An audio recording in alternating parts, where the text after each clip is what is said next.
My name's Anthony Ferraro, and I was born with Leber's congenital amaurosis, which is a degenerative eye condition dealing with the retina. When I was younger, I don't really remember finding out that I was blind because I was born with it, but as I grew up, I had a little bit of usable vision where I could see like certain things around me with very little detail. And at first I was like, it didn't really matter to me because I grew up in such a big family and no one ever treated me any differently. I grew up, skateboarding, surfing, doing all these things. And then once I hit about, I want to say 6th or 7th grade, it really started to hit me and that I was different, and it made me kind of angry.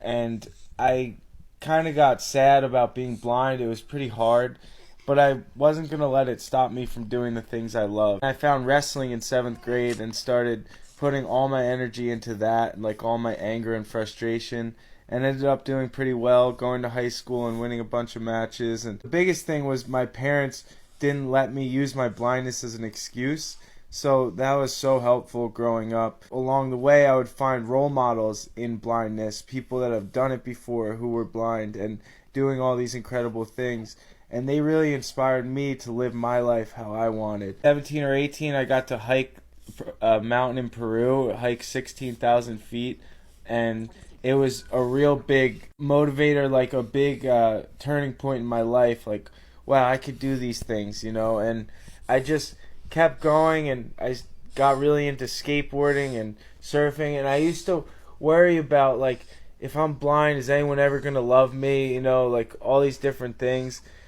And it turns out that's just like your own insecurities, because you have to be confident in who you are. And now today I live a life with my amazing wife Kellyanne, and we do all these incredible things together. I train to try and compete in the Paralympics for judo, and I also skateboard competitively. I play music, I play guitar and sing out at like restaurants and bars and different events, and I'm also a motivational speaker.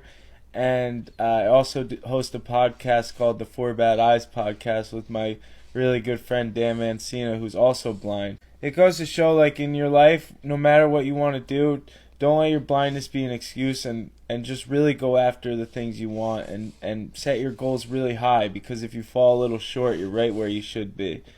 One love. I'm blind, let's go fight! I got the Pan Am Championships. 5-man round robin. So nervous, but let's do this! How you feeling?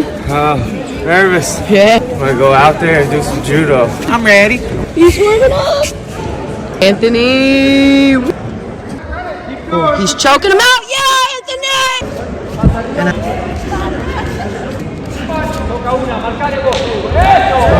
You got it.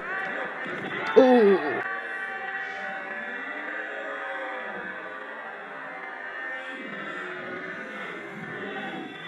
Lost the first match. I think they're gonna pull Anthony. He's hurt. I got a concussion. This really sucks. I prepared so hard for this. But this journey's a marathon, not a sprint. Next stop, Portugal. One love. My ACL is completely torn off. Just got my MRI results, and it turns out I need surgery. It happened from fighting in the Pan American Games. I was fighting and my knee completely buckled out and snapped back in. It happened twice. Honestly, I'm feeling pretty crushed. I was making all this progress and training so hard, and it's like a complete setback. I feel like whenever I get really close to something, I get ripped back. So this pretty much ends my road to trying to make it to Paris for the Olympics. I gotta stay positive, beat this loss, and just keep moving forward. And now it's gonna be focusing on getting surgery, recovering for the next 10 months, and just being with my family and having a good time. We're gonna have so much fun! Coming back even stronger. Like little speed bumps that we have to get through. So never give up and just keep living each day. One love.